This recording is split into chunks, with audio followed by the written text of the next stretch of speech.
This is the 22nd season of Bass Talk Live.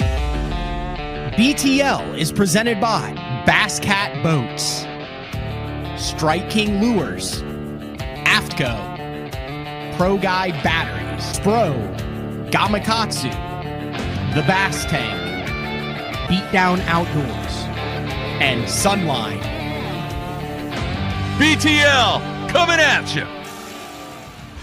Good morning and welcome to another exciting edition of BTL. We're going to talk about bass fishing. Yes, yesterday I said, hey, we're going to do a show around noon with Todd Castledine. A couple reasons for that. One, shockingly, Todd had an important business meeting this morning, which I didn't know he was capable of. But we're still going to record that around noon, but it's not going to be live. I'll actually be out of town next week.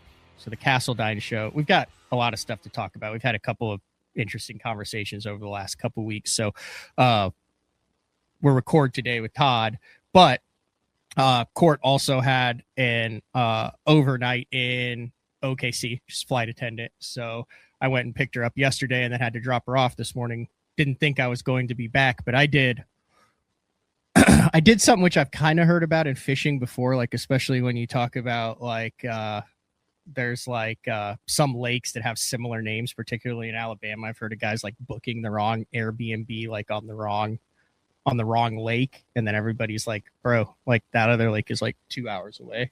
For some reason. So she flies either into Stillwater or Oklahoma City, both like Oklahoma City's like 30-40 minutes away. Stillwater's an hour and 20 minutes. So I go to pick her up and I get to the Stillwater airport at like whatever, 2:30. And I'm like, man, there's a lot of like local traffic in the air. Cause usually you see your plane coming in when you see it on the small. I went to the wrong damn airport. So I was an hour and a half away from Oklahoma City. So I drove an hour and a half to Stillwater. Then I had to drive an hour to pick her up, dropped her off. But then I realized, hey, I'm going to be able to drop her off in time for a show. And this is how BTL shows are booked. That's why I'm not like, hey, this is what's happening 3 weeks out, as much as some people would like that.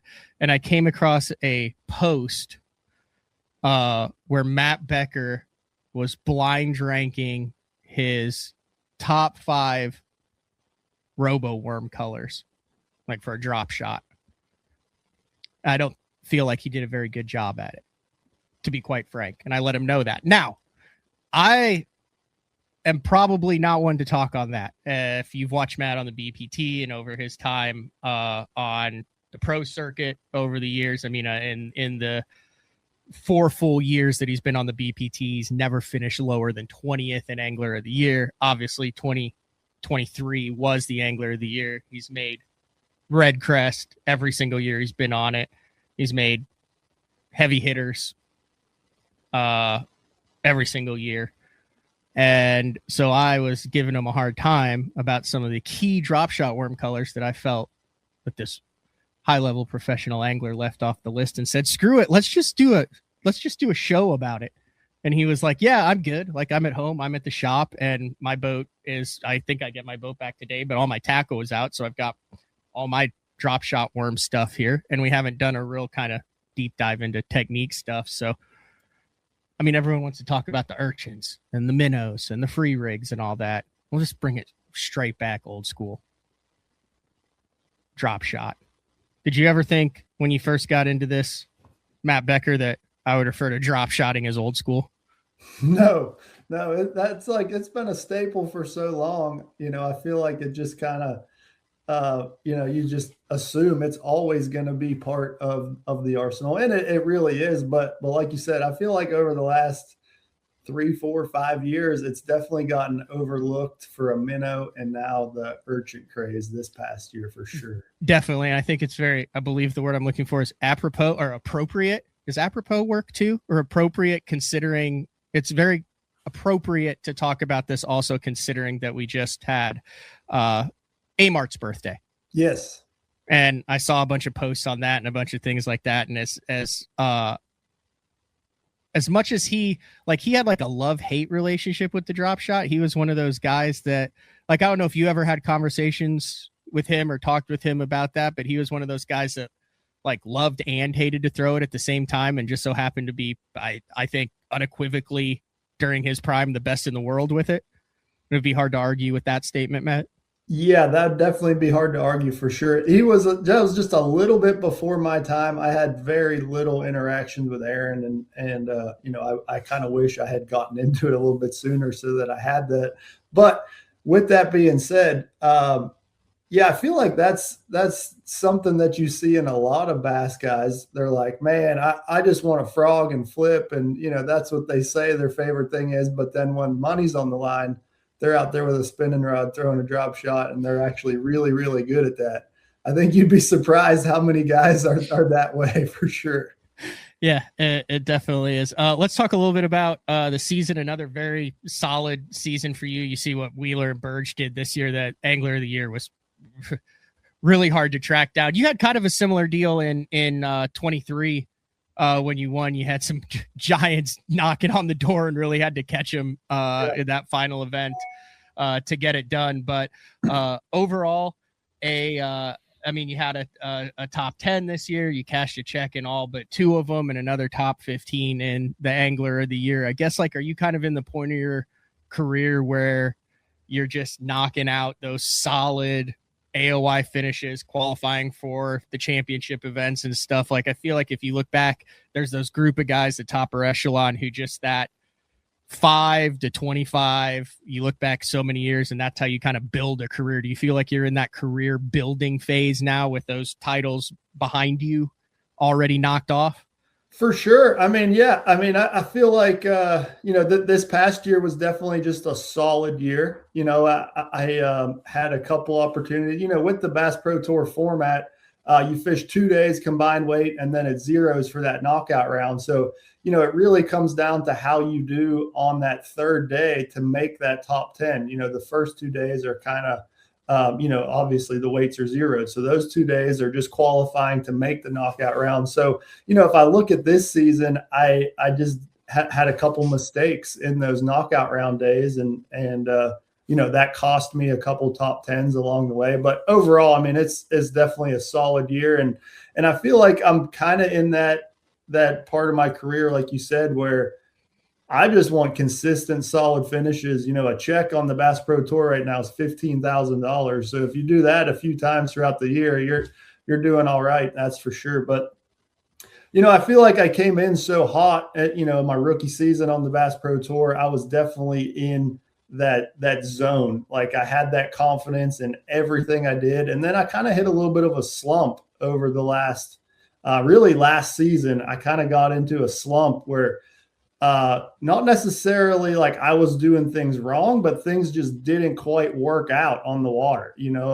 I made what I felt like was the best decision possible. And then something crazy would happen on the water. I'd lose some fish or something wild would happen and change things. And it kind of got me in a little bit of a slump and I missed a few cuts in a row.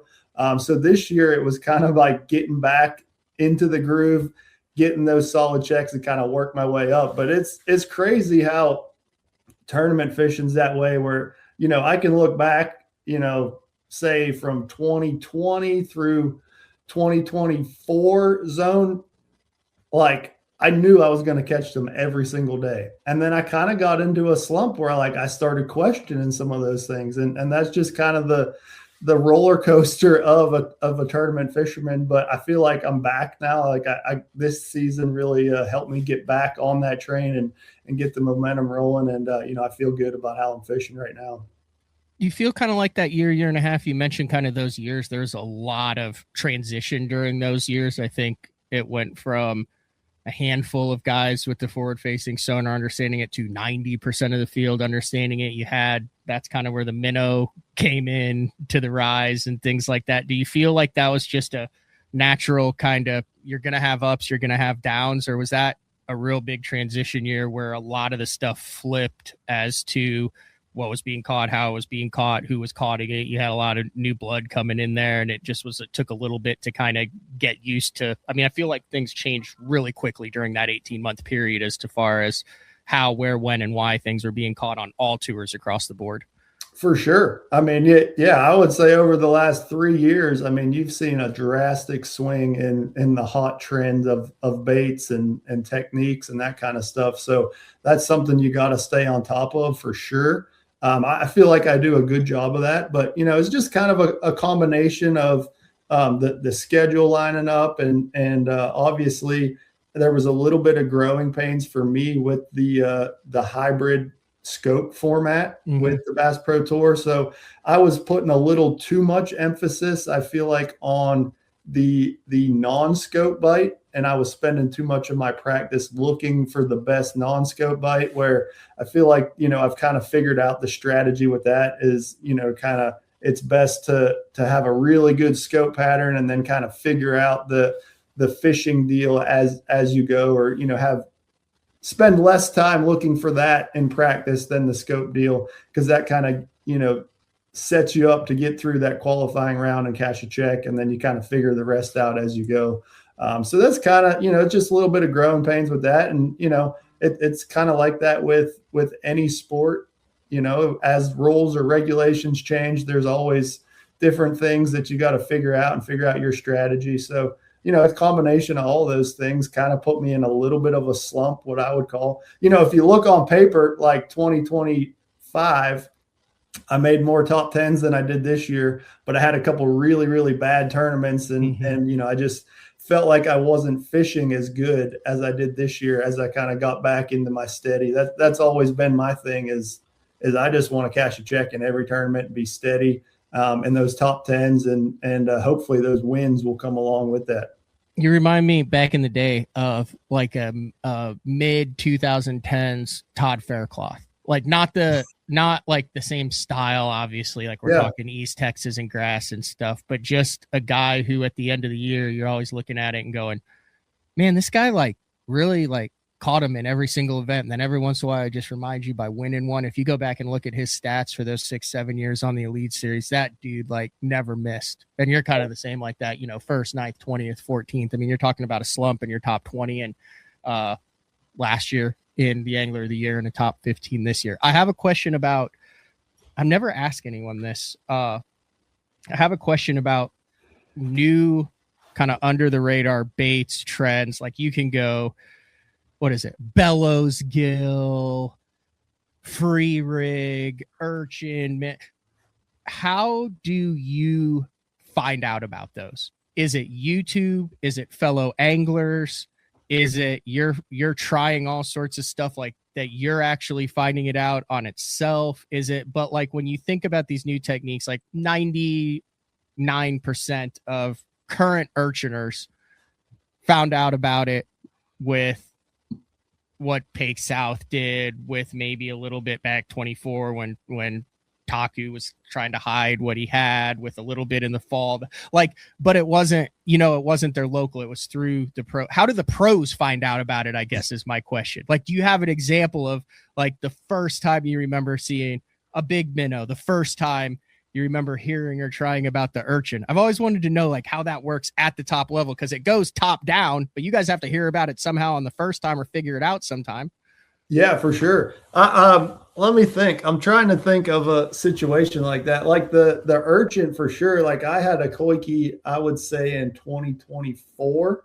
Okay. I rigged it up on a wacky hook. How'd you get it though? Did you see it? Did you buy it? Did you say that looks weird? Did someone say, hey, you got to try this? Like that's what I'm interested in, is like how it was even brought to your attention. I'm gonna be honest. I was probably just scrolling Tackle Warehouse or some eBay or something and seen this thing and was like, hey, let me check this out. But I will say another way that I find a lot of baits and trends like that is on Instagram. So really? I'll just be scrolling on Instagram or go to the Explore page or whatever, and it is flooded with these posts or videos that are all in Japanese. Like I can't read anything what's going on, but I'm watching the video and seeing the bait and how they're working it and that type of stuff. And I'm always paying attention to that. I'll take note of that and then, see if that could apply to my own fishing. It's like, it's really hard because it's like, I have my stuff that I love to do. Do I want to like mess with this new stuff? Like that's the battle right there, is like when to know that it's going to be the deal, or when it's just, it's just something similar to something I already throw, that it doesn't really, you don't really need to dive into this technique or this bait or whatever. That's the hard part right there. So, I mean, that's kind of what happened to me with the urchin. Is I bought a few, I rigged it up on a wacky hook and a nail weight and threw it around some docks. I caught a couple fish the first time I threw it, but I was like, nah, I mean, I can do the same thing with a wacky Cinco and we're fine, and I just kind of put them aside and left them and forgot about them. And then, last fall, so the fall of 25 is when I really started spending a lot more time with it and dialing it in and figured out the power of it. But, like I said, I've had that for a few years now. I would love to go back and really understand what I had back then, I had it. If you go back 3 years ago on BTL, I had two full casts sitting right there 3 years ago that were literally decorations in the studio, and no one mentioned it. No one said anything about it. We got it at a media event that when Spro brought Hide Up on. Yeah. And they had cases of them. No one wanted to take them because no one wanted to store them. All the pros there were on the road and we're like, we don't have room for these cases for these weird spiky ball things. And I was like, I don't know what I'm going to do with it. Like 3 years. It's wild. So that was another thing. And going along that same line is you and I both were in Japan around that same time in the fall of 24. Yep. And I just noticed walking through the tackle shops that there was a lot of baits that looked like those. There was a lot of explain that. So like, let's say you go into a Bass Pro, an Academy, anything like that. You go down a row and you'll have like your stick bait aisle, and it'll have all of your different, it'll be all the way down there. And then there'll be like one little section of like weird stuff. So like you go into the Japanese tackle stores and it's overwhelming, but you'll like turn a corner and like an aisle like you would have in an Academy that's just like brush hogs, beavers, that will be all weird looking stuff, all urchin style, but it's like the entire row is 10 different brands of all bizarre looking stuff. And that's what you're saying. You were like, okay, like this wouldn't be here in Japan if guys weren't catching fish on it. For sure. Yeah. And that was the other thing I noticed is like, obviously Hide Up had the market on that. But when you walk through those tackle shops, you notice a lot of what you're seeing this year with that same category of baits is there was a lot of like smaller brands, like garage tackle companies that had urchin style baits or baits that looked like that in the tackle shop. So I was like, man, if these guys are trying to get these out as soon as they can and whatnot, like this is probably a deal for sure. So that I definitely made note of that when I was there because it was hard to miss and see all these weird looking things hanging in the tackle shop and so many of them. It was like, yeah, this is probably something here. I by no means consider myself a JDM, which stands for Japanese Domestic Market, I believe. Expert. There are guys who are far more than that, but I have been in the boat with some of the guys who are creators of some baits and some Japanese dudes. Like I used to hang out with Marizo all the time. That guy was a freaking hoot. I'll go back and check out some of his old Burning Heart videos and things like that. But one thing I have noticed is how we tend to Americanize Japanese baits, like so stereotypical. Like the Japanese bait, like the guys who invented like the Judy fish, the Hide Up guys and stuff. Like I was in the boat with them at Hartwell for a media event. We had the little translator out and stuff, and you were doing so. I was basically like out with them for the day and stuff, and they're teaching me BTL, stuff to talk about. And he's like, he wanted to see my jig head box and my minnow box, and I've got 3/16, 3/0, quarters, 3/8, a few 8s, not big. And he just keeps looking through, all the little boxes of immaculate jig heads. And he just kept going, And I'm like, be honest. Like, what do you think? And he goes, not good. And I was like, not good. I said, okay. I said, do what you need to do. And he gets pliers and he rips the lead off of the pliers. So he just has the 90 degree, and then he gets in my Nico rig stuff and he's pulling out a 32nd. He's taking the tiniest hook and he's taking and he's like, basically what it came down to was too big, too fast, not paying attention to the nuances of it, Americanizing everything by just putting it big and being aggressive with it. And if you look at the original Koike urchin style rigging that they have there with all that, dude, we've got it to where you're jamming a weight hanging below with a giant ass frog hook, throwing it on 20-pound test out. If you look how they throw it over there and how meticulous they are on absolutely everything, I would love to be able to have like a fluent conversation with a Japanese tackle junkie to see what he really thinks when he like gets on the internet and looks at how we've just butchered their baits and turned them into how we fish with them over here. Because I feel like it's totally different. Like we're looking at it going, yeah, I don't want to spend 8 minutes rigging my stuff. How about we just skewer this thing and then jerk it really hard and see what happens? Yeah. That's Have you gotten that? Did you get that vibe too? Oh, for sure. Yeah. I mean, if you walk down the terminal tackle aisle in a Japanese tackle shop, like it is unbelievable how, first off, how small things are, like some of the hooks and weights and beads and all that tiny little stuff that they use. But also like how meticulous and like extremely dialed in every little thing is. I feel like us Americans on that side of things are just super impatient. We're like, I am not waiting 2 minutes for this bait to sink down 20 feet. I want it down there in 3 seconds.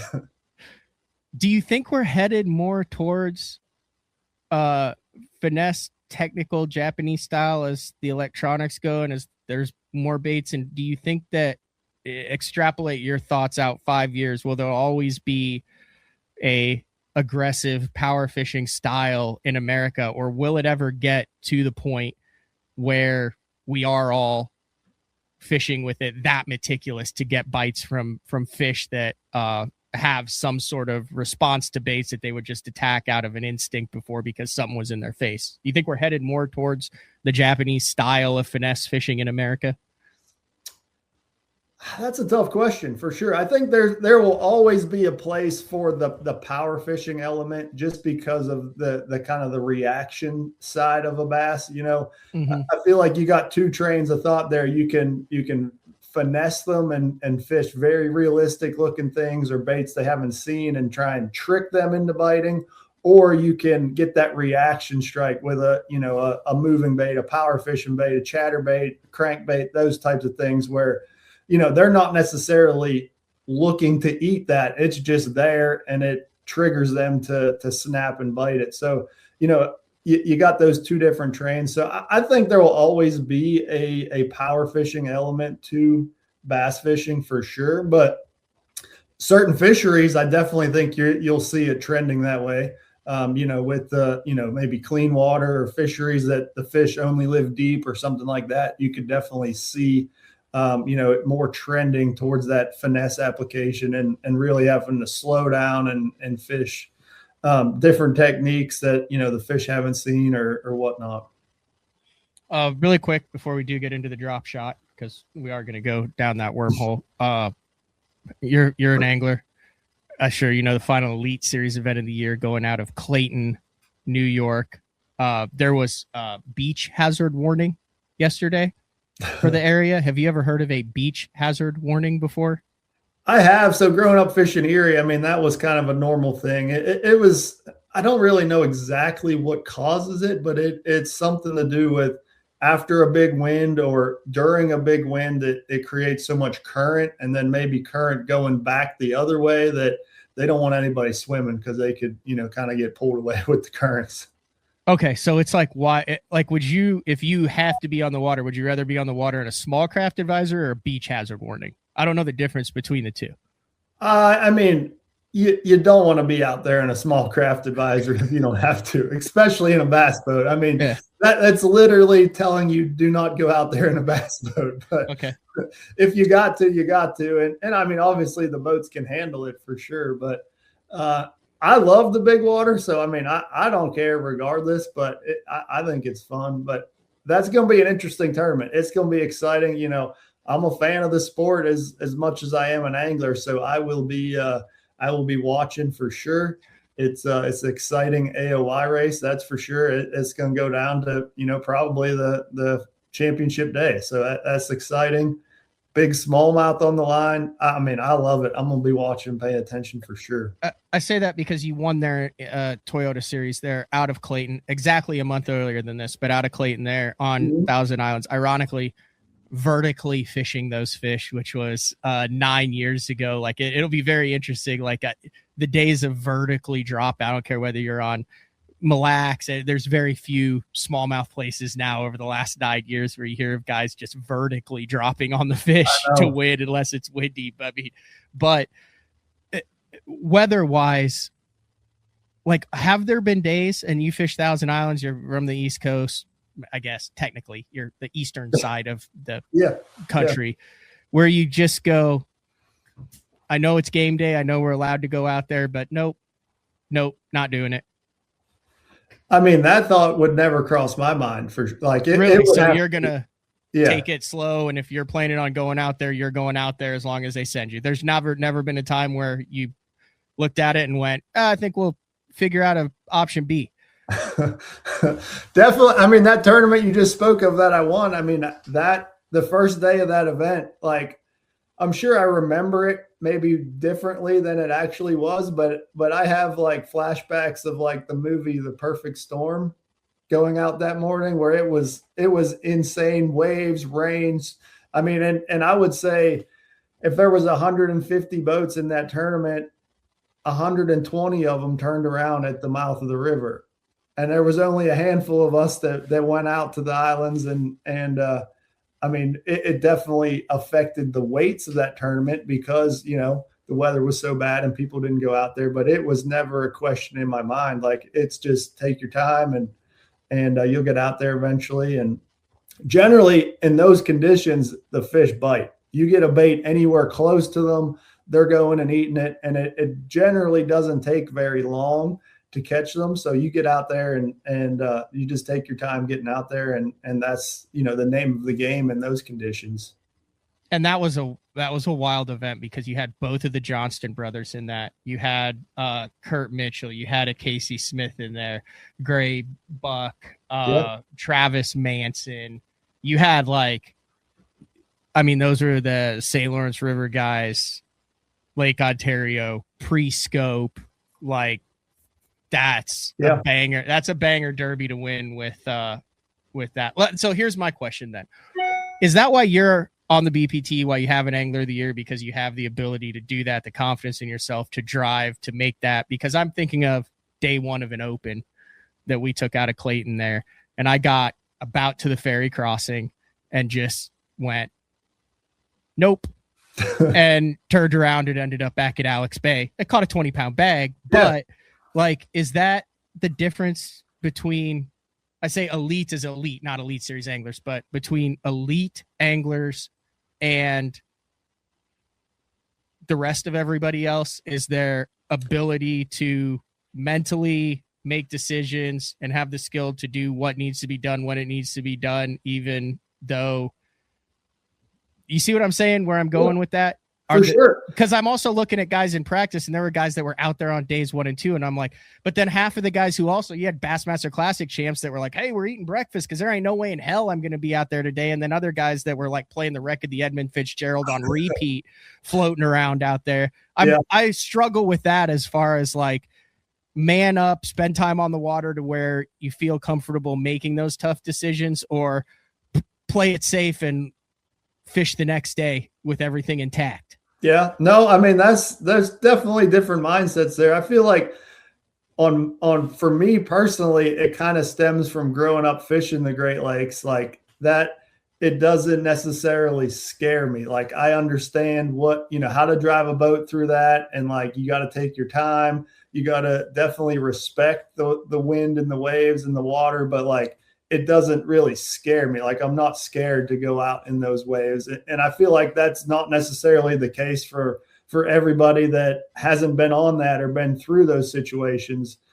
So that definitely factors into my decisions on that. I feel like the guys who have spent their lives on the Great Lakes like that would all agree that, you know, that you just got to get there. You got to take your time. You know how to do it. And, obviously if you're making 100-mile run, you can't really do that if there's 6-foot waves. Like that's just, you got to kind of make a decision that's smart. But, if there's something that is within reasonable range, like, and I know I can catch them or get there and they're going to bite, like, no, it would never even cross my mind to not go there because it's going to be windy and wavy. Yeah, but I guess that makes sense. Like, I mean, you get on the Arkansas River and a Chris Jones, Jason Christie, those guys are going to run stuff that, maybe you, based on your experience, are going to, there ain't no way I'm going to run up that river because, that's a lower unit, whatever. And they're going, oh no, you just have to blah, blah, blah. And you know how to do it. And it doesn't freak them out, where the rest of the guys are white knuckling going, I'm stopping here. There ain't no way I'm going to try to get past that log jam. For sure. That's exact same scenario, and I'm with you on that. Like I'm not a big fan of running over shallow stumps and stuff like that. Like that freaks me out way more than the big water. So, I'll definitely relate to that. What percent of fish? Zach Burge just said he thought 85-90% of his fish in his angler of the year bladed jig of some factor, primarily 3/8 ounce. Ballpark over the last 4 years on the BPT, when we were texting about this, you said, hey, you got to be a good drop shotter. I'm on the BPT. What percent of fish that you have catch, weight, released with 1 year, you fished 1 year where it was the best 5. Yeah. And then they went back to it. But just as a ballpark, what percent of fish, coast to coast, first term of the year, last term of the year, heavy hitters, red crests, the whole 9 yards, would you say have been attributed to a drop shot? A drop shot in general. So, I mean, if we're talking smallmouth, that factors into it. Let's not take that. Let's do a drop shot with a 4.5 to a 6-inch worm on it. Yeah. If we're talking, that's what we're talking about. Yeah, take out the smallmouth stuff. Yeah. Because the smallmouth, I mean, it's going to be a very high percentage of the smallmouth. And I have a question about that afterwards, but we're talking worm, not a Goby style imitation or over the last few years, I would say, I have no factual evidence. I could look up factual evidence, but I'm ballparking. I would say we're going to be between 20 to 30% of the fish that I've caught have been on a drop shot. That's quite a few. Yeah. I mean, it's a bite getter, it's something that when you need to catch one and I'm one that doesn't necessarily fish it in traditional places. Like I'll fish it, next to boat docks or in trees or brush, obviously brush piles and offshore stuff, ledges, but it's just something I've got a bunch of confidence in. I look back over the past few seasons and there's a few events, on the Bass Pro Tour, every fish counts. So if you're trolling down the bank and you see something that you can just pitch a drop shot over there and catch one, like that fish counts towards the bottom line. So you got to have that ready and available and definitely contributes a lot. Even if, my main pattern is something else, it's something that I always have rigged and ready 100% of the time. The life cycle of a drop shot, I feel like it was very underutilized, underrated, and overproductive. And then it seemed, this is just me speaking in this neck of the woods because I've thrown a lot, Matt. And then it seems like everybody started throwing a drop shot, and particularly when forward-facing sonar came out. And if you're on a lake with stumps or isolated cover or something like that, it seemed like the efficiency or effectiveness of the drop shot dramatically decreased overnight, from fish that would see it, go down on it and eat it, to fish that would either swim away, go down and not eat it, to where it became very situational. And now as more and more techniques come out, I've noticed over the last couple of years, the drop shot is increasing in effectiveness. Are you comfortable agreeing with that kind of curve of the drop shot, or what are your thoughts? Take the last 10 years to now, the life cycle of where that bait is at in its level of effectiveness. Yeah, I think you nailed it. And really you could even look more recent than that. I would say like the last 5 or 6 years. So, when I first got scope and really got dialed in on it, like a drop shot with a robo worm was like a guaranteed limit catcher, guaranteed check, like guaranteed 10 to 15 pounds pretty much anywhere you went. And really, like a robo worm is probably the reason that I qualified for the Bass Pro Tour in 2022. I mean, I was really dialed into my scope then. I could go to any fishery and just troll around and find stumps or brush piles and catch enough fish to get a check and, you know, in turn accumulate enough points over the season to make the Bass Pro Tour. But then you kind of seen that trend go down as more people got scope and got dialed in on what they were looking at, what they were doing. You know, those fish got a little more pressured, and it seemed like you kind of had to transition to a bait that stayed above them with a minnow and now an urchin and things like that. But as those fish have gotten pressured with those baits, it's going back the other way where now they want to eat off the bottom sometimes. And sometimes, you know, even with the live scope, there's fish that are living on the bottom that you can't quite see. Maybe these new transducers will help us with that, but the drop shot catches those fish that are glued to the bottom and living on the bottom. And some of that could be pressure related as well. But I've definitely seen that roller coaster over the last 5 or 6 years for sure, let alone 10 years. You know, I know back even pre-live scope, you could pretty much drag a robo worm around on any offshore structure and you were probably going to catch them. And you've been throwing it religiously for what? How long would you say? Like, how long has it been a confidence bait for you in some form? So I've had them for years. To be real honest with you, it's kind of a cool story. The thing that really hooked me on a robo worm was I actually marshaled for the Elite Series. This was 2016. Day one, I draw out with Justin Lucas. We run up to this dock, and he pitches a robo worm around this dock and ends up leading the tournament, winning the tournament. Potomac? Yeah, Potomac. Yeah. Yeah. So we dummied everyone on a drop shot on those pilex. Yeah. So like I got to see and experience that with him that day. And I was like, man, I have these baits. Like, let me try doing similar stuff like this around home. And, you know, it kind of continued to build my confidence in it. So I would say by like 2018 was my rookie season on the FLW tour at the time. It was pretty much a staple in my lineup by 2018. And it hasn't left the deck of the boat since. So that'd be. And in 2018, what percentage of your competitors do you think considered that a confidence bait in 2018? Not nearly as many as in 5 years from that. So I would say, you know, probably 25%, if I had to guess. Maybe a little less than that. And in 2024 to 2026, what would that percentage be then? I mean, I bet you would be hard pressed to find any angler on the Elite Series or Bass Pro Tour that doesn't have a robo worm in their boat or a very similar style worm. That's interesting.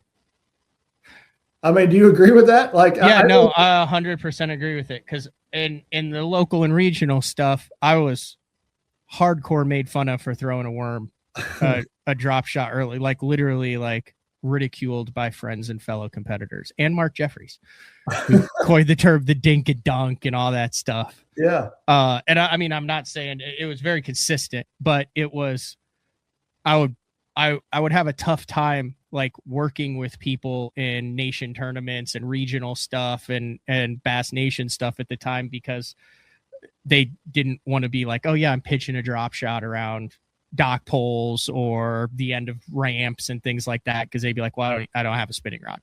Yeah. and now it's kind of the go-to, go-to drop shot. I think bar none.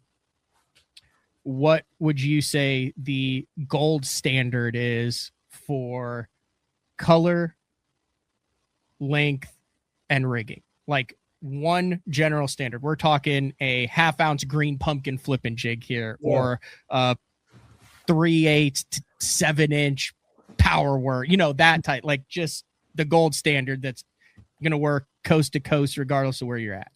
Yeah, I would say you're looking at the 6-inch straight tail robo worm and Morning Dawn or Margarita Mutilator. You got a purple or a pink worm with like a 1/0 drop shot hook, straight shank drop shot hook. Like I brought a pack in to show you guys, like a rebarb style. This is the Trocar TK180. This is the one I use, but that straight shank with a keeper on there. And then like a 1/4 ounce drop shot weight. I'd say that's the standard. You start there and then kind of, adjust your setup or your bait from that. That's where I start. That's what stays rigged up for me every time. But then, there's a couple other nuances and different colors and things that you can kind of adjust from there. But I would say the gold standard is that. Why the Morning Dawn? I've never understood why a pink drop shot worm has been, is, and always will be effective. Do you have any theories behind that? I really don't. Nope, I really don't. I wish we could see what a bass sees in that, or understand what he's actually seeing in that. Like, does it look like something that they eat on the regular, or is it just, does it look different to them? Does it look more natural? Like, I really don't know. I feel like there's something about maybe looking up at it and looking through the sun and, having kind of a translucent and it kind of maybe blends in or something like that. I'm big on that on all of my baits. So, we're kind of getting into the weeds here, but that's what I want to do. When I look at a color of a bait, like obviously you can look at it in your hand or in the package or whatever, but I always like to lift it up to the light, to the sun or whatever, and see what it looks like that way, because I feel like that's more similar to what a bass is seeing out of that bait. So, it will drastically change how you see the bait as well. Like some of your worms that you look at against a solid surface and then you look at them towards the light, like the color drastically changes. So that's just a factor that, I feel like that's helping me understand what a bass is seeing maybe a little bit better. Okay. So that's kind of the theory. And I would like your take on this. Do you have what are your thoughts on Aaron's Morning Dawn versus regular Morning Dawn? It's a setup question because I have deep feelings on the difference of these two baits, and I am very curious to see if maybe this is just a placebo effector in my head on it.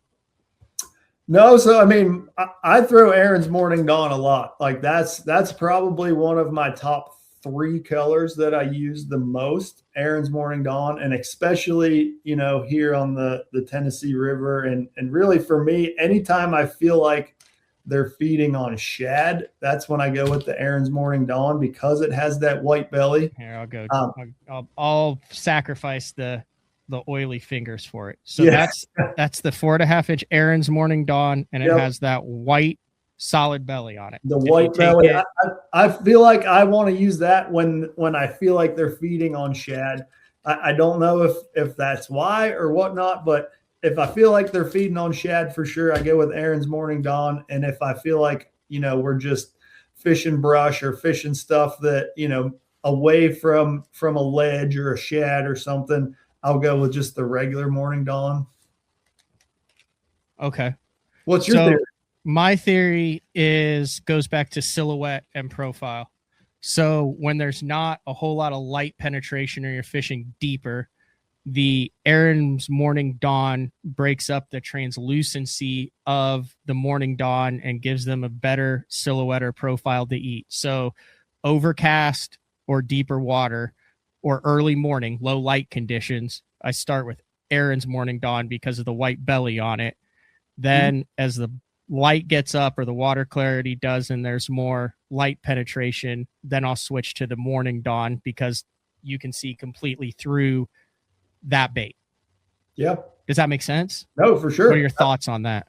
That makes a whole lot of sense, for sure. Yeah, definitely makes a lot of sense. And I'll have to try that and pay more attention to that sometimes. But I definitely, if I had to choose one morning dawn color, it's going to be Aaron's morning dawn. Like I would choose that over the OG morning dawn, just because I have so much confidence in it.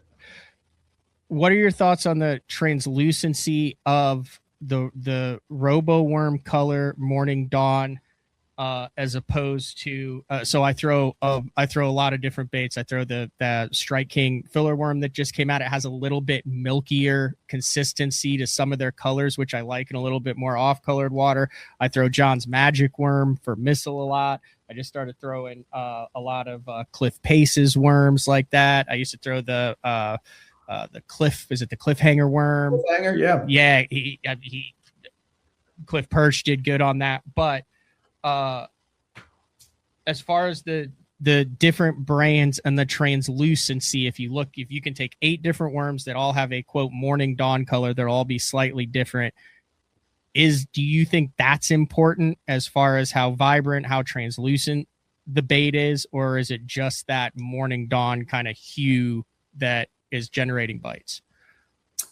I think there's some degree of importance to that. Like I don't want it to be like a very bright pink or morning dawn, like that very well stands out. But as long as it has some sort of translucency to it, I feel like any sort of that pinkish color, that morning dawnish color will work. I don't want it to be closer to bubble gum. Okay. Like I don't want it to be a very solid pink. I think you definitely need some sort of translucency there, because I think that's kind of what makes that color so good is it's not a solid color. It has a little translucency to it, and maybe they can see through it or whatever they see in it. I definitely feel like that's better than having a solid bait. And generally, you're throwing the morning dawn colors in, I would say, cleaner water, or at least I am. I'm throwing it more on the cleaner side than your very dirty water. When we get in the very dirty water, I'm going for a darker bait, like your margarita mutilator. Oh, we'll get there. That more of a dark purple. So I feel like it's kind of important to have a little bit of translucency in that morning dawnish color. All right, I struggle with it. There's every once in a while when I do a technique show, there'll be people that'll be like, Matt just gets the top guys on to ask him questions that he wants to know so we can figure out how to catch fish. Because you're damn right. Yeah, that's what I'm doing. I have questions, and Matt's willing to answer them. And I had a long conversation with somebody who said, do you think it's interesting in this industry how guys who spend their lives doing things are so forthcoming and willing to give out information that they've earned from time on the water? And like, if you go into a lot of other professions, like if you asked a random plumber how to do something, they'd be like, I don't know, go to plumbing school and do it for 20 years and get your own business, and then you'll figure out how to do that. But at Fish It, it's just like, hey, how do you do this? And you're like, hey, here's how I'm winning everything. Here it is. Here's how you get it, whatever. It's like it's a weird dichotomy. No, it's different for sure. But like on the other side of that is like, I love helping people catch fish. And to be real, like there is a ton of bodies of water in the world, not just our country. So if I can help someone catch a fish on their body of water that realistically I may never even see or fish, like if I can help them catch fish on that, like that's awesome to me. So I love sharing that kind of stuff and helping them, because it's not really going to affect me. Now, certain tournament lakes, yeah, that could definitely have an effect on us at some point. But for the most part, I'm not going to fish your local lake that you're fishing. Stay off of Shawnee Twin on Thursday night, yeah. Matt Becker. I'll protest you. I don't really have that on the schedule anytime soon, but when I'm passing through, maybe I'll swing by and use what you taught me on there. Okay. I struggle with this. Here I have the 6-inch fat worm at the top, which has ridges on it. It's a much bigger worm. In Aaron's Morning Dawn, here's a 6-inch Morning Dawn that's thinner, and here is a 4.5-inch. Like what I've okay, like I'll say this. So like when I fish like on Rayburn, I'll be like, oh, I should probably throw that 6-inch fat worm so I can catch them 8-9 pounders out of it. When I'm on a mixed fishery, I'm like, oh, I'm going to throw the 6-inch because I can catch spots and largemouth on it. And then when I'm on basically a straight spotted bass fishery, I go 4.5. That being said, I've caught tons on 4.5, and I feel in my brain like I've also seen times where they want a bigger worm. What is your game plan when it comes to size and diameter of the exact same worm? I mean, I have all of those same thoughts as you. That's for sure. Like, it's a constant battle. For me, I kind of have a general rule of thumb, and it just depends on the size of fish that I'm targeting or the size of fish that are in the fishery. So the 6-inch fat I utilize a lot, but that's going to be on a place where I feel like I'm going to catch a 4+ pounder, or I'm targeting a 4+ pounder, like the Tennessee River. If I'm throwing in a school of bass, throwing a drop shot out there, I feel like that 4-inch fat worm could potentially trigger one of those bigger fish more than just the 6-inch straight. So 64-inch bigger diameter on the same worm with a couple more ridges, you think might? I mean, it's a much bigger profile. If you look at them side by side and put them on a drop shot, like it definitely beefs it up a little bit. But if I'm targeting more, if I'm looking to just catch 2 to 3 pound class fish, I feel like I go with the 6-inch straight tail, or even smaller, smaller fish. If you're just looking for keepers or something in a tournament, the 6-inch straight tail, I feel like probably gets you more bites.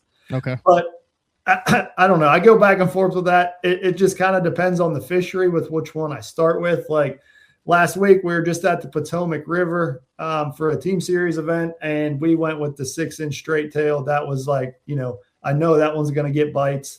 And then if I was looking to, target a little bit bigger fish, maybe I would go with the fat straight tail or move more water.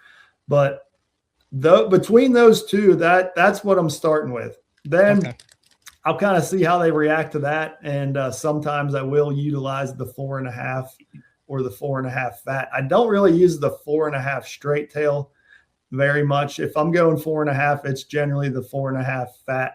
Okay. Interesting. I was just showing, this is Cliff Pace's Black Label, just the different kind of hues to that morning dawn kind of color that each of the companies have. Your thoughts on we'll just stick with, since this is what I wanted to establish was the gold standard. Your thoughts on this little number here, the chartreuse tail on the morning dawn color. Believer in it. Times you will not throw one without a chartreuse tail. Hate the chartreuse tail. Don't think it makes a bit of difference. What do you think? I am not a fan of the chartreuse tail on the morning dawn. To me, a chartreuse tail is trying to imitate a bluegill or a green sunfish or something like that. If you've ever seen them in the water, like they have a distinct chartreuse tail at the end. So whenever I'm dipping my tails of any bait or, throwing a bait with a chartreuse tail, I am looking to imitate a bluegill that is generally going to be around the spawn. I feel like is when I'm doing that the most, because, they're probably protecting their bed from a bluegill it's in some way. So that's generally when I'm going with that. I would say day in and day out drop shotting, I'm not going with a chartreuse tail. Really? What about the theory that a muted or a solid chartreuse like this tail is on here turns white underwater, and when they're on smaller bait fish, shaking a morning dawn that has a chartreuse tail actually looks like a little white bait fish flicking down there because it's not chartreuse to them, and it generates more bites by bringing them in? I mean, that I could definitely is that in my head though? No, you think that's a confidence thing for me? I love a chartreuse tail on a morning dawn worm is what I'm saying. I have it makes a sense. Very similar theory on that. And for me, I like to use silver glitter in my baits for that same reason. So instead of the tail, like you're saying, I'll throw worms that have silver glitter mixed in them, because I think that little bit of flash could look like, smaller bait fish or whatever and trigger them. So that's kind of the route I go is the silver glitter. And there's a couple colors that have that. We actually just designed one with Fish USA. We call it Morning Margarita. So we basically took Morning Dawn and Margarita Mutilator and kind of combined them. Take one of those out and give a little twirl there, Matt Becker. Yeah, it's kind of hard to see on the video with the difference of the colors. Oh no, that shows up very nicely. But we have silver glitter in the back, which is a light purple, and then the belly is going to be more of your Morning Dawn pink, and the Morning Dawn has red glitter, and the purple has silver glitter. So it flashes really well in the water, and that's something that I would go with instead of that chartreuse tail, with kind of the same theory that you were talking about, because I like that little bit of flash. And I like that in all of my baits, to be honest with you. Like if there's a green pumpkin magic color, a watermelon magic, or any sort of color that has a little silver glitter in it, like I'm all about that. And it definitely applies to the Robo Worm. So that's one we designed with Fish USA. So it's not a regular Robo Worm color. It's a Fish USA exclusive. So you can only find it on Fish USA. Yep. You can only get them at Fish USA, but it is a regularly stocked item there. So you'll be able to get them hopefully forever there at Fish USA. But that's something that we just designed this year. Look at that. You got a Fish USA. Is that you? Oh, that's me. With more facial hair, or is that the same amount? It just looks a little fuller. Maybe a little scruffier than. I might not have shaved that week or something, but there it is. Robo straight tail worm. Yep. Oh, look, there you go. Oh, that's me. That's a video on what we just talked about that. But there should be one right there, that exclusive color. Yep. Exclusive 6-inch in stock Morning Margarita. Yep. Very cool. You get on time. I know we're bloviating here big time. All right, let's go to the next thing, which is I want to break this into like 3 segments. This next one is what I would call like the dark natural worm. And just to get a baseline, I was right on one of your thoughts on the Morning Dawn. So we'll see if I can do it again. Aaron's Magic, I think, is the gold standard for a darker baseline worm. Am I somewhat correct on that? So for clean water, yes. And that's that right there. Yeah, that's your kind of watermelon-ish color, if you will. You know, the greens, and got a little blue in there and brown belly. That is definitely your natural. I would say that's the standard natural color for cleaner water. Yeah, natural colors. Let's do that. Yeah. Your thoughts on natural colors, when you're going to go with the natural colors, what your favorite natural colors are. Yeah, I mean, that's one of them right there. Another one of my favorites is a newer color, and you mentioned this last night on the list, and it's Oxblood Red Dawn. It's more of, I would say more of like your Nightcrawler-esque color. Can you take one of those out, or is that not an open pack? I can open it up. That's fine. I should have got need a brawny paper towel sponsorship for all these damn Robo worms. Let me open this up. This is one of those I would classify as a natural color, but it has a little pink mixed into it. So it's got the muted liver color, which is what I like to call oxblood. Well, it's oxblood, but a little bit of that. Yep, and then it has kind of a pinkish. That's gonna have to be in the box. So that's one that I really like when I'm going for those natural colors in clean water. So this one, and then the one you just mentioned, Aaron's Magic. That one you can't go wrong with at all. I have a few others of like the bold bluegill. I know you were upset with bold bluegill. That I feel like bold bluegill is when we do bold color, that's by far my number 2 drop shot color. Is bold bluegill, especially around the spawn, especially in dirty water, especially around brush piles where I know there's smaller bait fish, especially if I'm around rock where I know there's warmouth. I feel like if you aggressively shake a bold bluegill, you get the chartreuse the chartreuse belly on that bait that flips. You have the natural on the top. It seems like it gets absolutely trucked, especially in lakes that have a lot of those little warmouth in it, which is a lot of Oklahoma, Midwest, those style of lakes. Yeah, I would think you would use the heck out of it with a perch imitation. Yeah, no, definitely. But I've always leaned more towards the Aaron's Magic. I feel like that can imitate all of those same sort of things.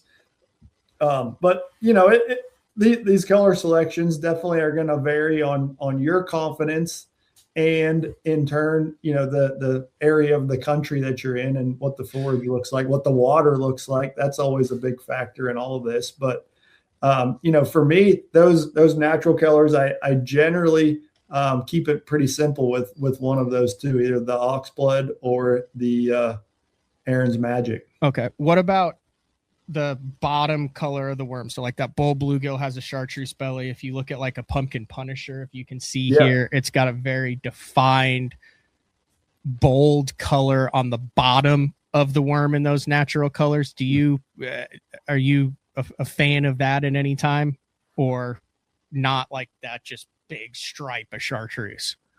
Yeah, I would prefer it to not have that. You know, if I'm throwing a natural colored worm, I would like it to be as natural as possible and not have those bright colors mixed in.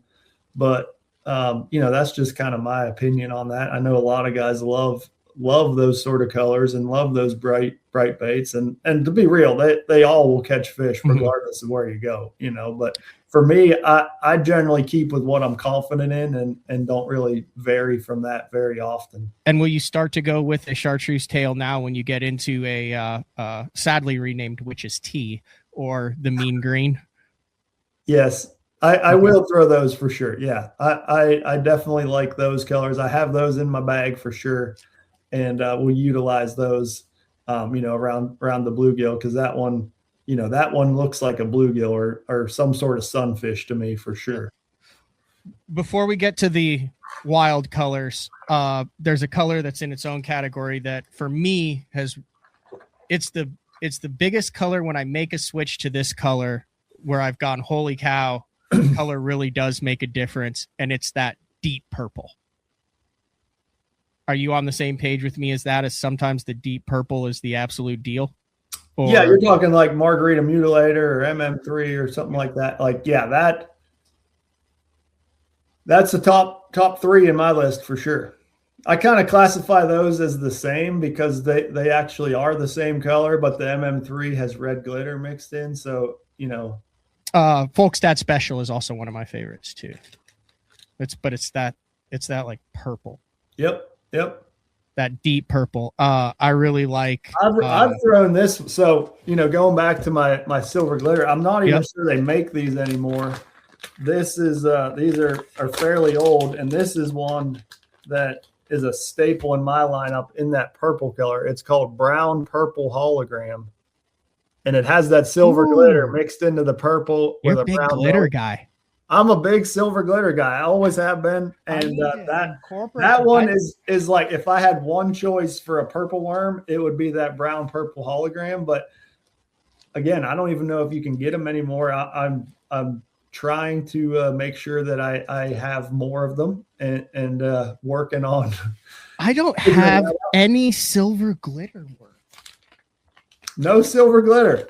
I mean, like, you don't understand here. I've got 150 very organized packs here. Like, I mean, I don't know if you can see all that. That's all that. I mean, I've got all these that have fallen off and fallen out of the bag. And I'm looking through.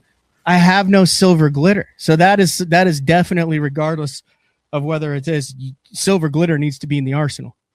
For me, that's super important. And so I'm asking, so I'm saying yes, it needs to be in the arsenal. Yes, I think so. I mean, I will say, you know, between the Aaron's Morning Dawn and the brown purple hologram, those two worms right there are the reason that I qualified for the Bass Pro Tour. Like, those were my staples, and they still are. Like, those are between those two, and, you know, now you throw in the morning margarita. That's some of my go-to colors, and they all kind of have that. Well, the Aaron's Morning Dawn doesn't, but 2 of my top 5 colors definitely have the silver glitter in it, in a robo worm. But really, you can look at that in all of the soft plastics that I throw, that I really, really like a silver glitter. Just, I love that little addition of a flash. I mean, you're technically sponsored by Robo Worm, which is fine. It's like under that same umbrella, the whole thing. Have you messed with Cruise's Magic Worm? Because it was like a collab with Robo Worm too. Yeah, I'm familiar with them. I absolutely love that color of purple in his. Yeah. I don't even know exactly what the name of it. I have like 30 in a pack here, and it's got a little bitty stripe of chartreuse on the bottom of it.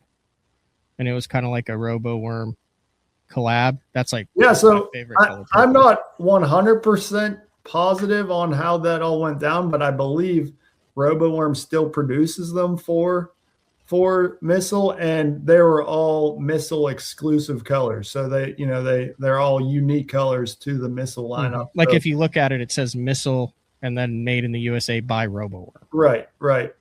I think that was put together before the GSM before the merger, But so I assume that's still going on. I don't want to speak out of term on that, but I've definitely checked those out and have used the Magic Worms for sure.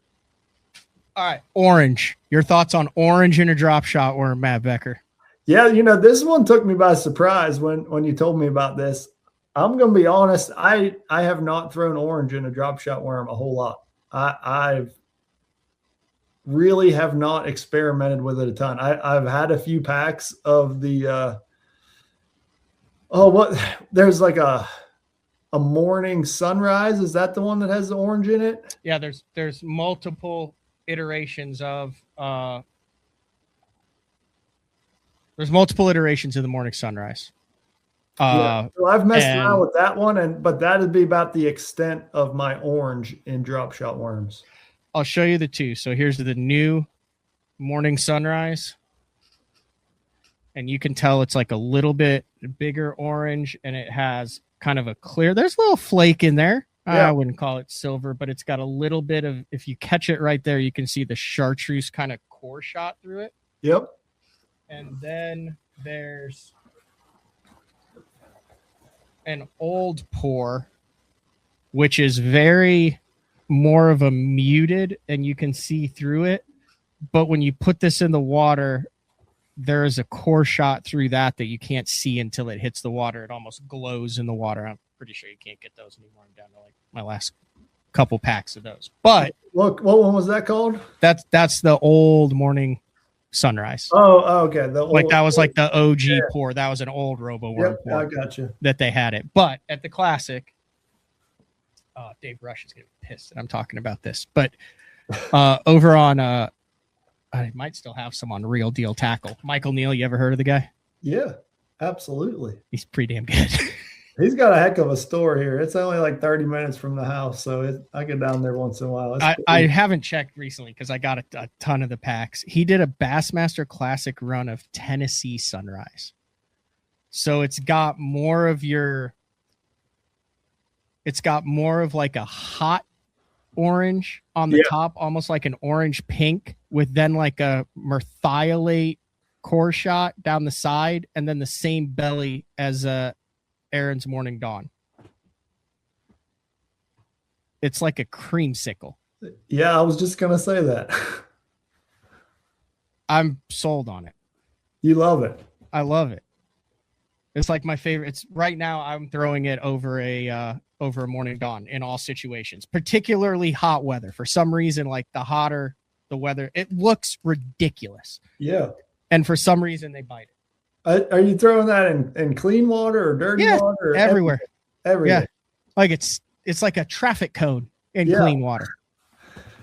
I'm gonna have to order some of the oranges and start experimenting and just to see. It could be just in my head, but the other orange that I'm a big fan of, and I go through packs and packs of these, particularly on muddier water, is the Desert Craw.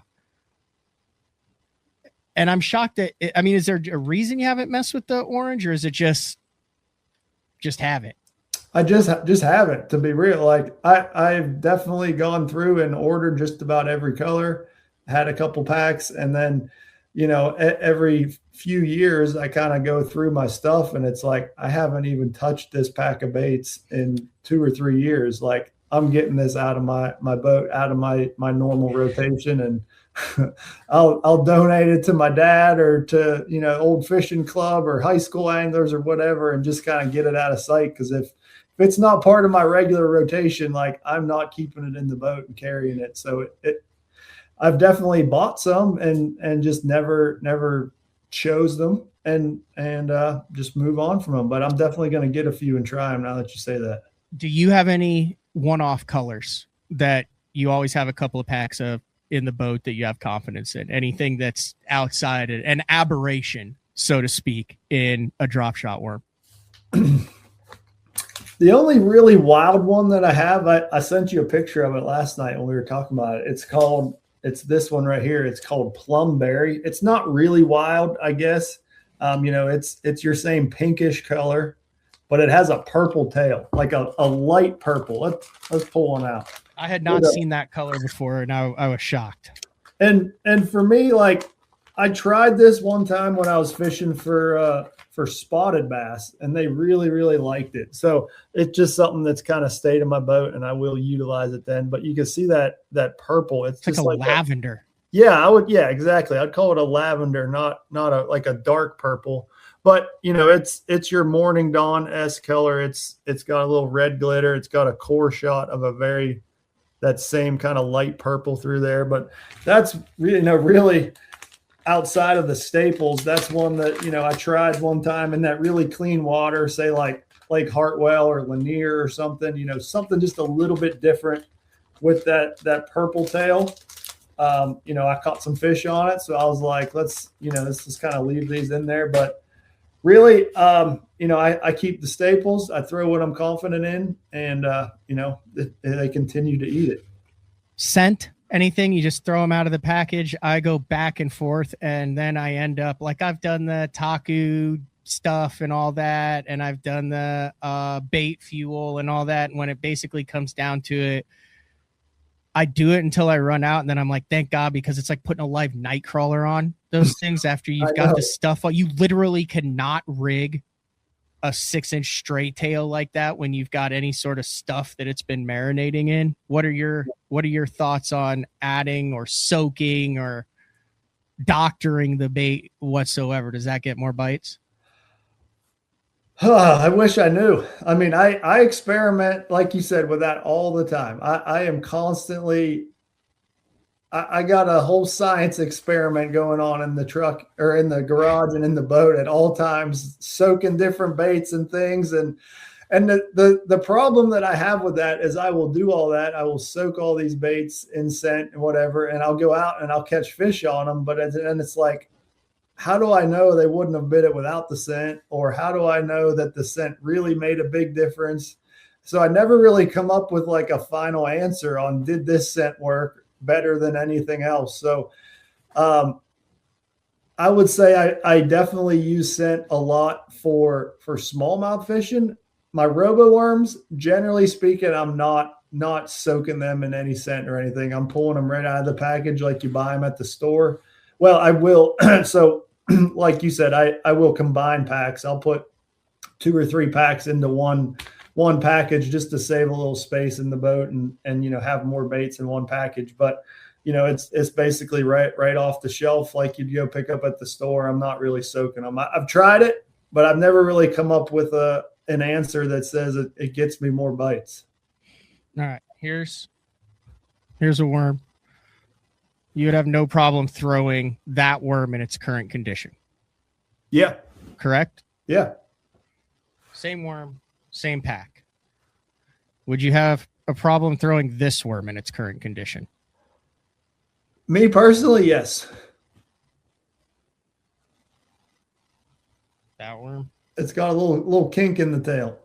It was bent in the package, so it's bent a little bit. Very slight. Yeah. Very slight, but you can see there in the bottom half, it definitely has a little bit of character in the bottom half of the worm. 0% chance that gets game day action.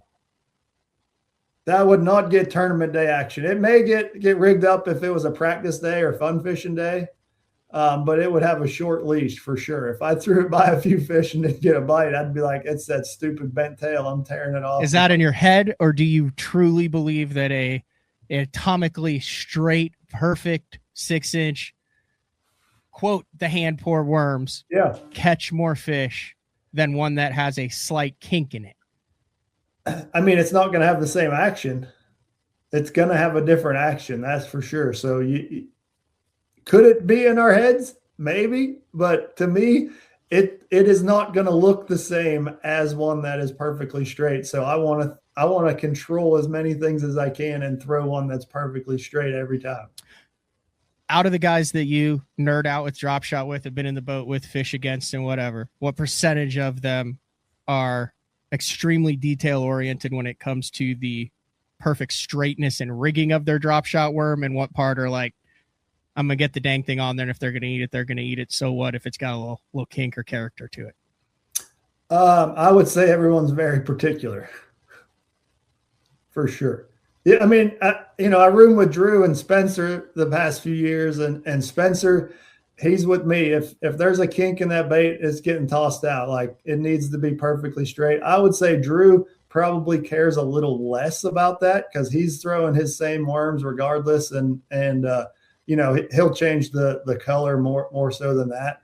But he's still pretty particular. He just may not tell you as much about that. So definitely think, any of your straight tail worms, you want it to be straight. You don't want it to be kinked. All right. Last and important factor.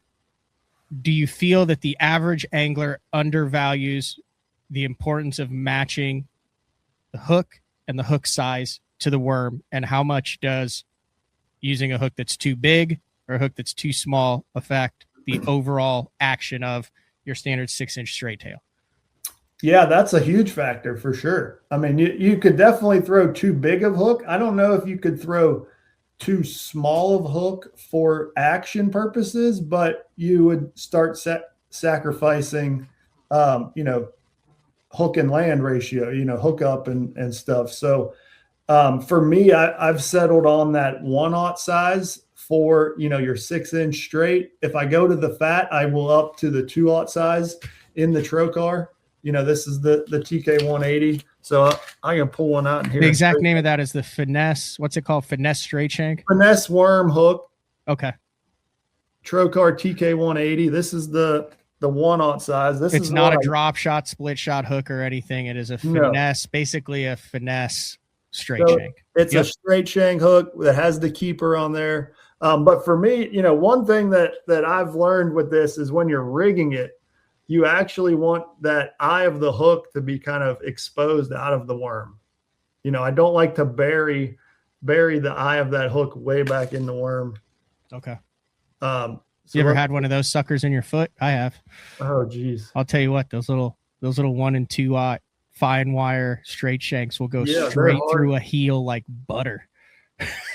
So when I'm rigging this up, I like to just barely go through the nose of that worm. Oh, you're like 128th of an inch.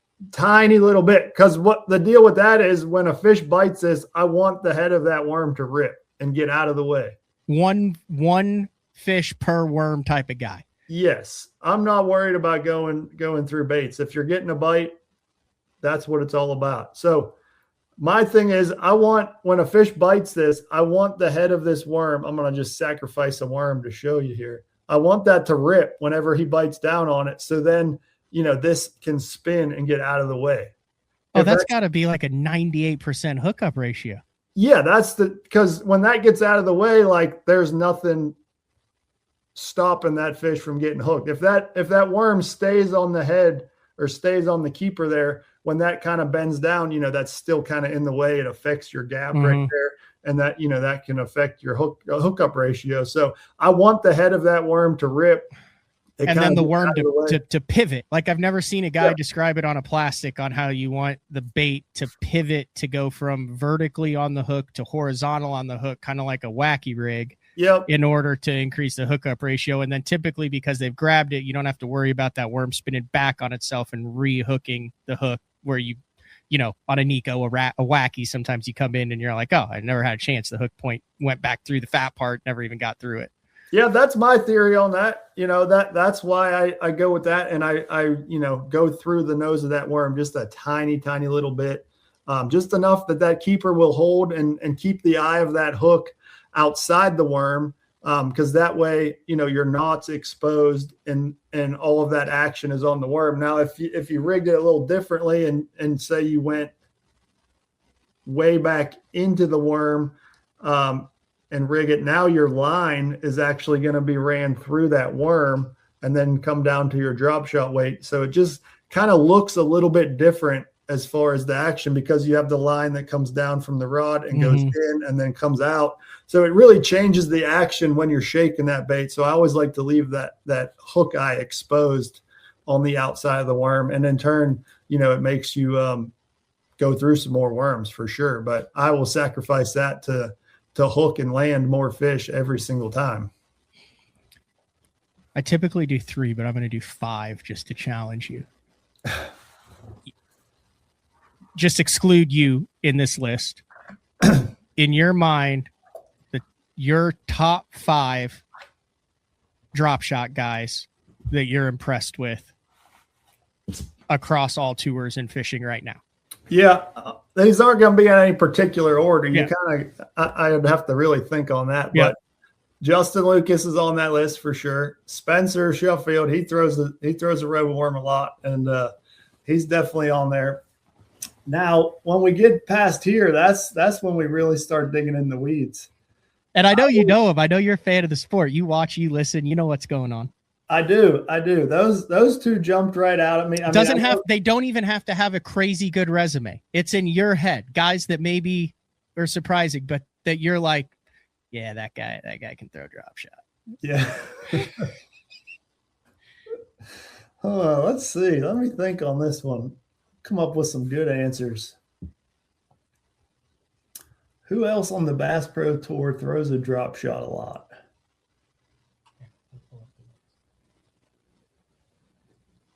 I don't know. You know, I'm not exposed to the Elite Series guys and what they're throwing as much because I'm not there in it.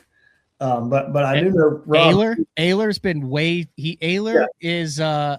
Ayler's trying to become a power fisherman. Look at what he's done the last couple of years.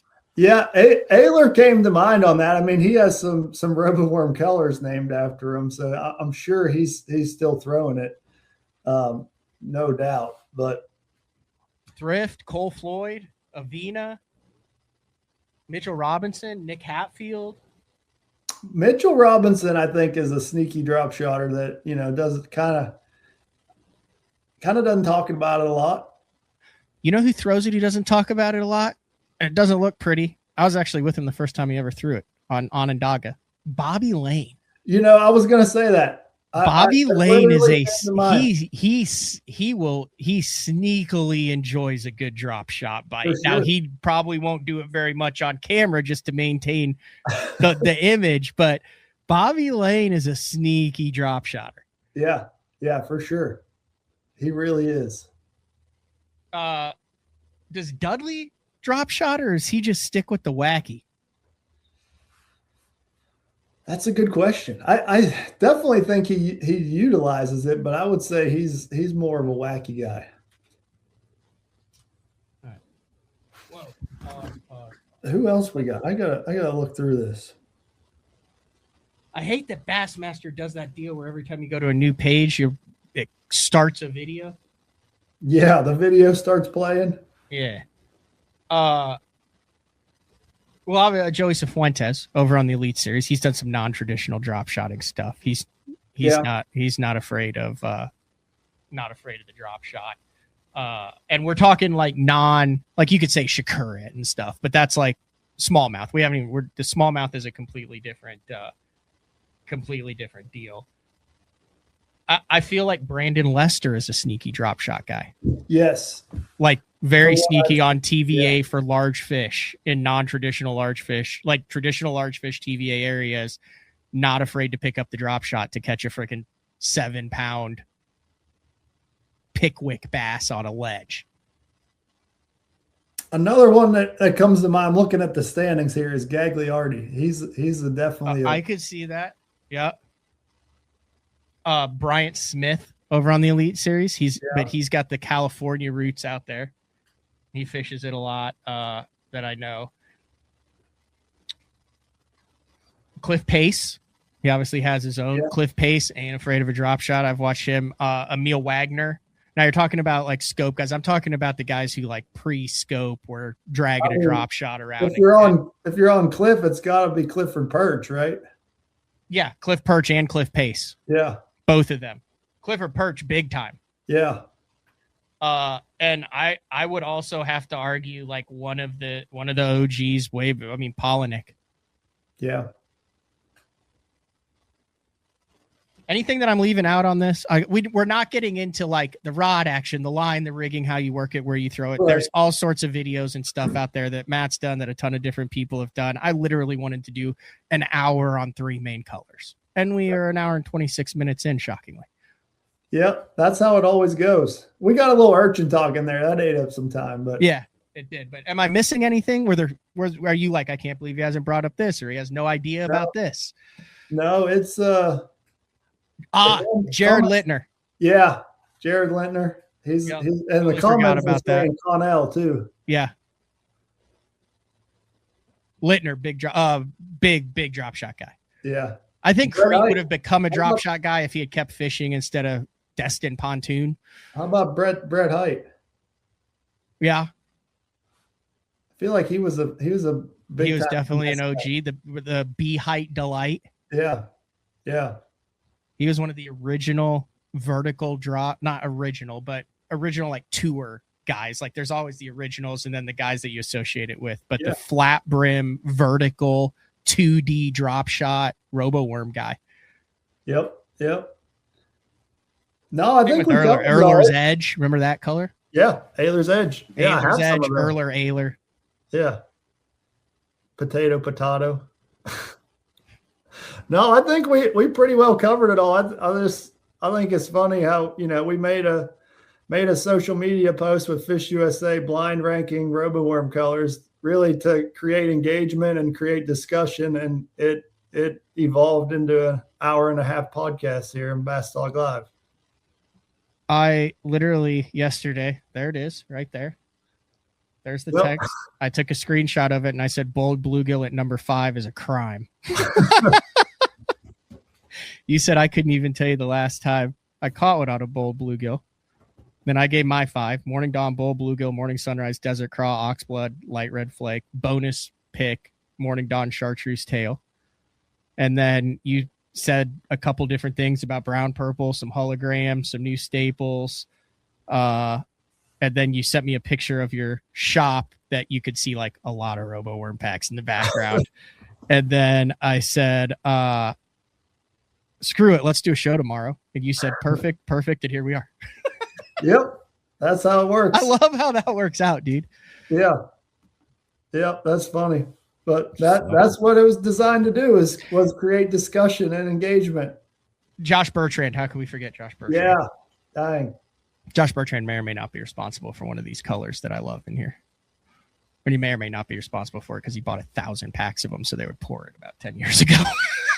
That's got to be what, desert crawl? I'm not at liberty to say. You plead the 5th, though. I plead the 5th on that. Do you think we'll get to an urchin point like we're at a drop shot point now?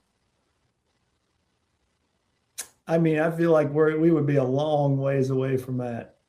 I mean, when did the drop shot start getting popular here? Like mid 2000s, right? Is that when it first came over and things were happening? Yeah, I found the article where someone was using it as and it was like a new Japanese technique where the bait was actually above the weight, and they're talking about how it's a reverse Carolina rig, and there's a couple Japanese anglers, and I need to find that article and publish it on our social media now that Bass Talk Live is on TikTok, Bass Talk Live, Instagram, Bass Talk Live, Facebook, Bass Talk Live, posting shorts. Follow it over there when we do things for shows, for announcements, for videos, for shorts. If you follow me on Instagram, go follow Bass Talk Live on Instagram as well. And yeah, we're 7 years late to the party, but I'd rather show up to the party than never show up at all. Yeah, no. But yeah, no, it was like that. You're doing a good job with that too. Keep it up. It's a pain in the ass. I hate it. Yeah. It's Court that's doing it. Like I'm doing it, sending it to her, and she's like ask questions and is like, I don't care, just post it. But then now I'm all in on it, and so I'm like looking at it and I'm switching between all these damn accounts. And that's what Brittany said last night. She was like, make sure you tell them and tell Courtney she's doing a good job. Thank you. I will pass that along. Courtney watches the baby deer in the backyard and puts BTL posts out on Instagram and TikTok. Well, it'll all just to the show. Yep. What else do you have going on? Anything big coming up? You got team series events coming up? Yeah, I mean, we obviously the regular season's over, but we just fished a team series last week, so we'll have one more of those. I believe we drew out the November one for the second series, so Spencer and I will be there. We got a whole bunch of championships lined up. So I got the Pro Circuit Championship in a couple weeks. Then we got the Ultimate Angler Championship on Gunnersville. And then I'm driving straight from there to the U.S. Open on Lake Mead, fishing that. And then we have the WBE Championship in the end of October. So we've got a busy couple months. Wait, here. So is that a $250,000 championship, Toyota? The Pro Circuit. Pro Circuit, I mean, it's 100,000. Okay, wait. Let's just do this real quick. Yeah, 100,000.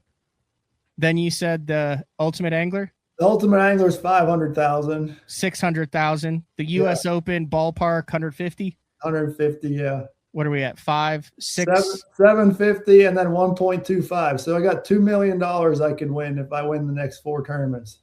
And they're back to back, basically. Well, they're over the next 2.5 months, I would say. But yeah, that's the next 4 tournaments I'll fish. What's the Pro Circuits 1 period? Yeah, 3 hours. U.S. Opens, have at it. Yes. Ultimate Anglers, none. And have they announced the WBE? The WBE is going to be half. So 1 day with, 1 day without, and then the final day is half with. So you're fishing 4 championship tournaments back to back weeks across the entire country for $2 million under 4 different formats. Yes.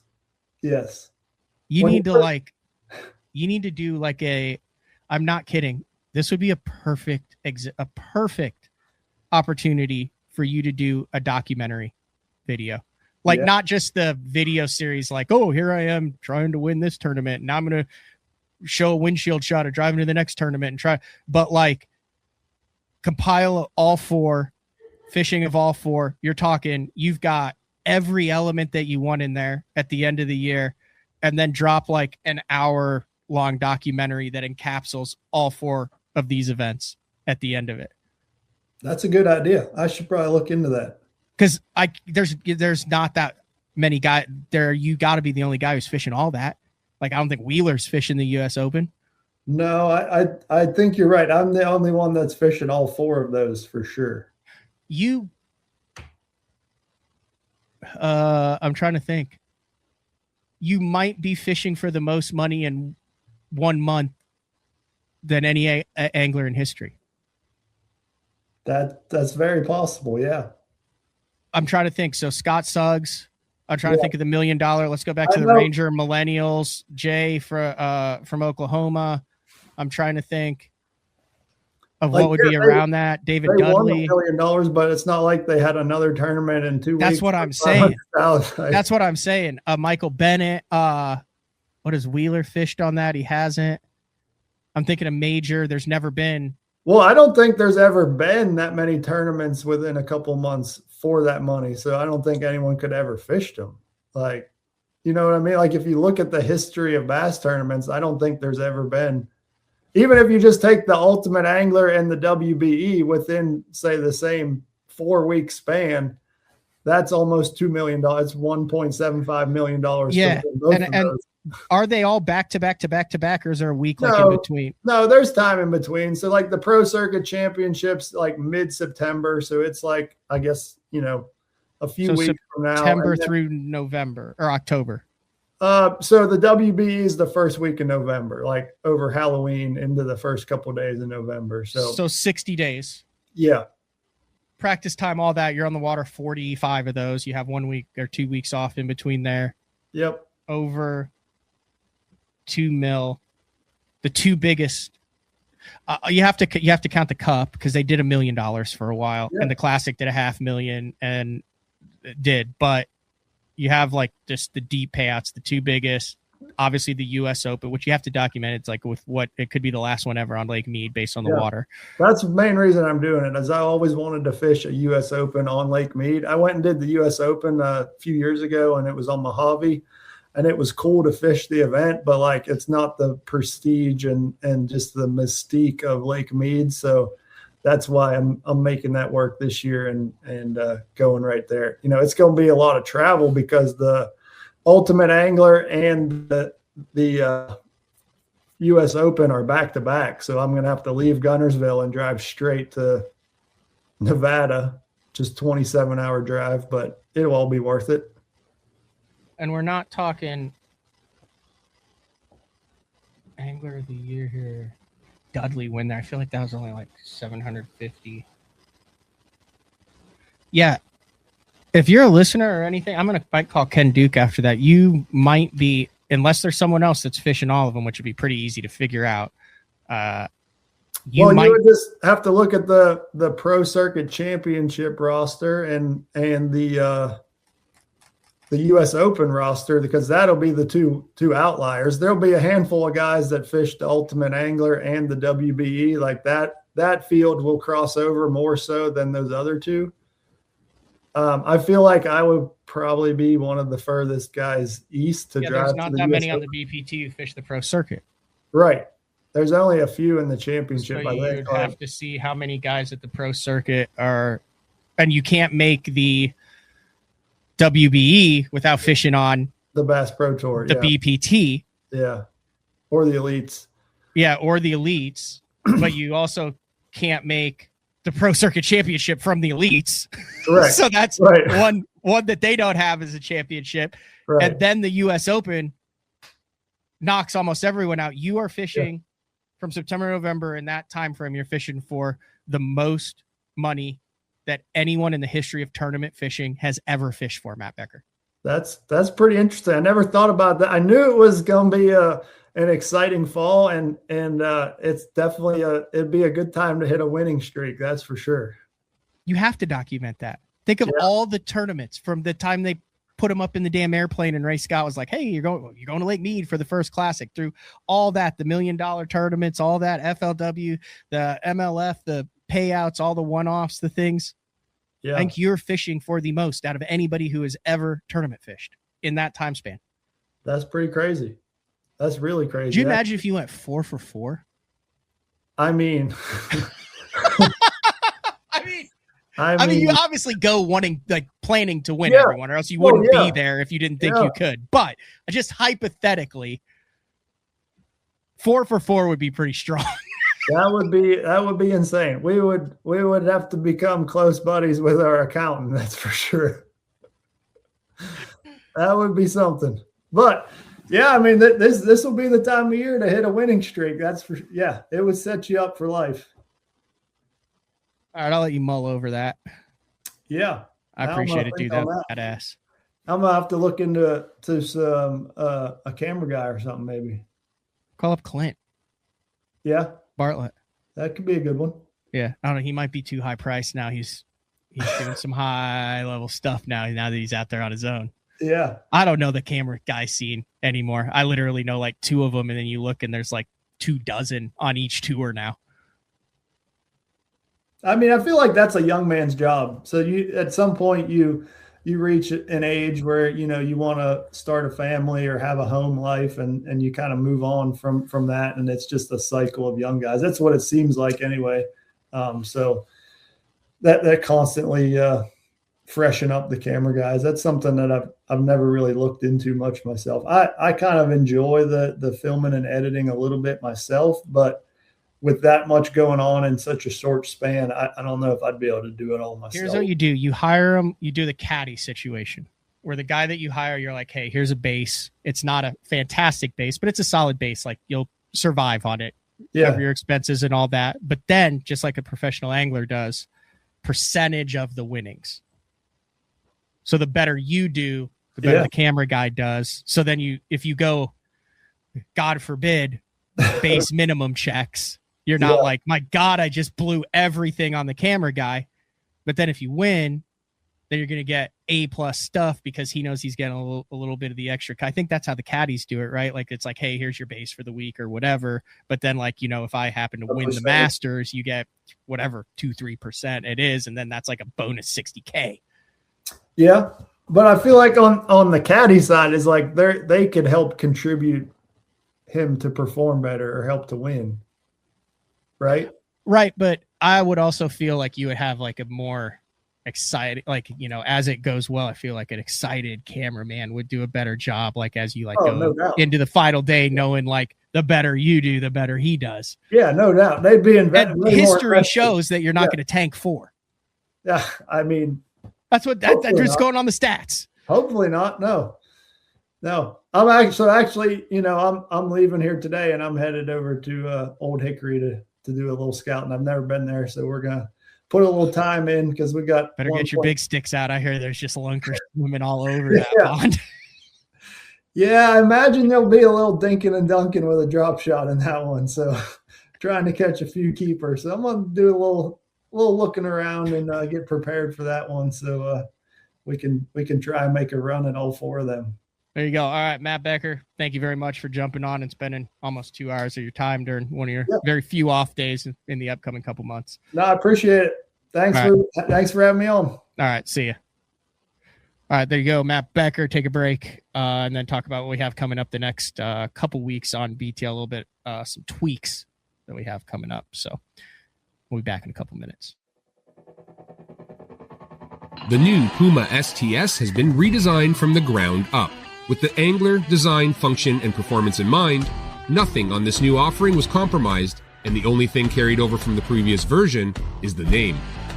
Based on the Soft Touch series hull that started with the flagship Jaguar, this new model is nimble and performs incredibly well at all speeds with either a 250 or 300 horsepower engine.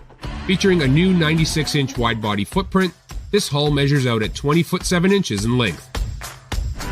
Industry-leading design coupled with tournament-winning performance. The Puma STS from Basscat. Feel the rush.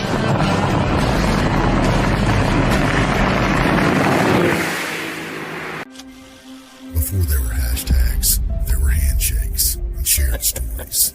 They gave us confidence to make our first cast and chase our dreams. They taught us to fish, and in the process, taught us about life. They taught us that success isn't just about reaching the top. It's about lifting others up. The future isn't just about selling tackle. It's about 3 simple words. Let's go fishing. Here's to the original influencers. When I'm in a tournament, conditions are constantly changing and every second matters. With the Deep Dive app, I can instantly pull up all the current lake conditions all in one spot. So no more looking at weird government websites. In just one quick glance, I have water clarity, water level, wave forecast. It's all right there in the Deep Dive app. Download the Deep Dive app and get all the tools you need to put together an awesome tournament. Pro Bass Adventures is reinventing Mexico bass fishing. With boats equipped with 12-inch Garmin units and LiveScope Plus, free loaner fishing rods, and no-cost airport transportation, Pro Bass Adventures is proudly putting you in the best position for success. Pro Bass Adventures has lodges on Lake Baccarat and Lake El Salto, Mexico's 2 best trophy largemouth bass lakes. Visit probassadventures.com or email probassadventures@gmail.com. The official Mexico fishing lodge of Bass Talk Live. As a professional angler, there's only one thing that connects you to your paycheck. Probably the most crucial part to tournament bass fishing. I use Sunline because they have a line for every application. Shooter, FX2, All Might, super light line, big stuff, big sticks. Sunline has you covered. sharp as can be. Super strong, super durable. Really good penetration. Thinner and stronger. Catch fish after fish.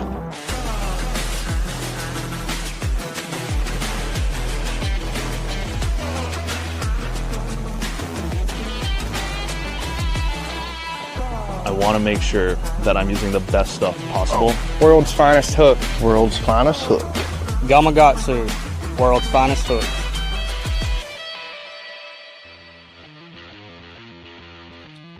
All right, welcome back.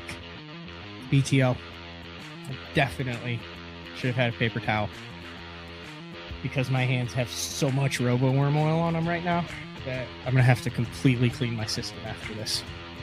And I'm not joking. Big shout out to Matt Becker. That was literally a last minute show. Like I said, I wasn't planning on doing that. That's why it helps if you follow BTL and want to catch some of the stuff to turn the little notifications bell on. Oh, that just restarted the song. It didn't even turn the volume down. That's the one that turns the volume down. Have the notifications bell on. Also, if you follow me on Instagram, a lot of the stuff that is fishing related is going to get kind of switched over to Bass Talk Live there on Instagram. I would venture to say like 20% of people listen to BTL even know how to log on to TikTok. We also have one of those. I'm not in that 20%. I can barely get on, but Court does a good job of it. And any day now I should be getting the Bass Cat back. And then the next step is to get it wet, to get it in the water, and to get it dialed in. I had a long talk with Matt Steffen the other day about what we are going to do. We're rooming together for the Bassmaster EQs to kick off at the end of September on Norfolk Lake. I guess we're going to know whether it's scope or no scope this week at Thousand Islands. Oh, speaking of which, also did Open Pros Pick'em with Andrew, Todd, and Ish. Last one of the year there. It was actually a pretty good one. We went about an hour long, and it's some funny stuff on there. So go check that on Andrew's channel. But Matt and I think we're going to plan some cool stuff for the EQs as far as on location live shows, maybe some giveaways, maybe build in some master angler stuff around that as we get into the fall. But next week there's a tournament out of Canada on the Canadian side called the CISA. It's like the first year that they've done that. I fished with my buddy Josh, taking advantage of the fact that I'm married to a flight attendant. So I'm just flying up to Toronto from Dallas with like a carry-on with like 3 spitted rods, a bait caster, a box of Neds, some jigs, and some drop shot hooks. I'm going to jump in. I'm going to fish that next week. I don't know if I'm going to film it or not, but when I mentioned it, or when I booked that, I didn't realize it was right after the Elite Series, but it'll be very interesting. I can't wait to get up there. That's like one of those things that's like a mental reset for me, is that Thousand Islands area. Like, I feel like it just like kind of gets rid of everything that's been going on through the whole year and all the stress. You literally just get to unwind, feel like a completely different person when you're on that body of water. And I've only been on that body of water once where it wasn't like a open or practicing for an open. So like this is kind of a one-off tournament. So I think it'll be fun to be able to get up there and relax and fish that. So next Monday, we'll have a show this Thursday, Uncle Frank. Next Monday, Todd Castledine on a Monday show. I still have to record one more show, and then next Thursday with Uncle Frank, and then we'll probably do one live show from Canada, depending on what the service is. But that's all we got for today. Is that the music button? Nah, it's still not the music button. I only do this every other day. I have to hit play. And then this is what takes the most skill of the whole show, is the slow fade in. Because it's really easy to just bam, like blast it. That's like tougher than booking guests, is the fade in and out of the music. I also kind of wanted to change the music. If you notice, I've been updating the YouTube channel, like header and all that, making everything congruent, just going through and doing business stuff. And I mentioned changing this song to a couple people, and it was like, yeah, no, that's like your song now, even if regardless of what it is, like if familiar with it. So I think I changed it for a couple days last year, and it did not go over well. So we're sticking with this relative version of whatever this is. 8:30 a.m. tomorrow morning. Frank Scalish. We'll see you then.